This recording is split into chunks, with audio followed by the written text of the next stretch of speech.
नमस्कार दोस्तों, आज की यह वीडियो बैसाख मास की एक कहानी की है। एक समय की बात है, किसी गांव में एक लकड़हारा अपनी पत्नी के साथ रहता।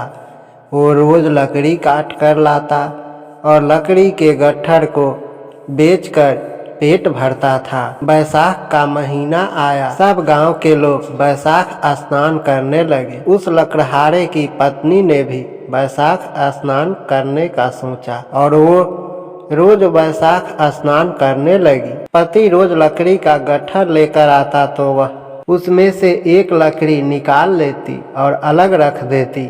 वह रोज बैसाख नहाकर आती, उसके बाद आंवला, पीपल और सब वृक्ष की पूजा करती तथा कथा सुनती।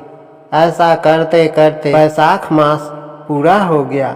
पत्नी ने पूरे महीने रोज बचाई हुई एक एक लकड़ी का गट्ठरा बनाया और भगवान श्री हरि नारायण का नाम लिया और उस गट्ठरे को बेचने गांव में चली गई। भगवान हरि नारायण की कृपा से लकड़ियों का गट्ठरा चंदन का हो गया। जब वह राजा के महल के आगे से गुजर रही थी तो उन लकड़ियों की खुशबू पूरे महल में फैल गई।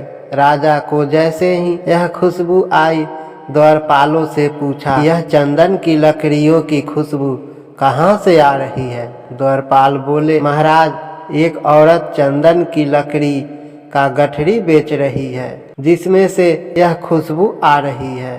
राजा ने उनसे कहा, उसे महल में ले आओ। चंदन की लकड़ियों का गठरी देखकर राजा ने पूछा, इसकी क्या कीमत है?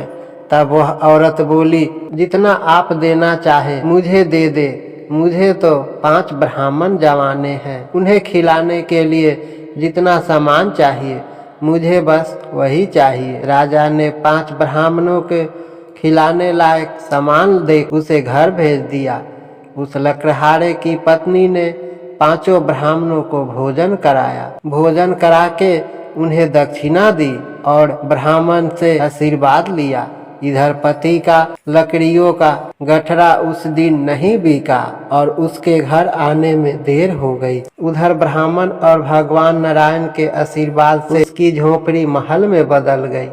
रसोई में पकवान तैयार हो गए। पति जब वापस आया तो उसने झोपड़ी की जगह महल देखा। उसे देखकर की पत्नी उसके पास आई और भगवान नारायण की कृपा की सारी बात उसने अपने पति को बता दी। दोनों पति पत्नी ने साथ में भोजन किया और उस महल में सुख पूर्वक रहने लगे। अगर आपको यह बैसाख मास की कहानी अच्छी लगी तो प्लीज़ वीडियो को लाइक और चैनल को सब्सक्राइब करें। धन्यवाद।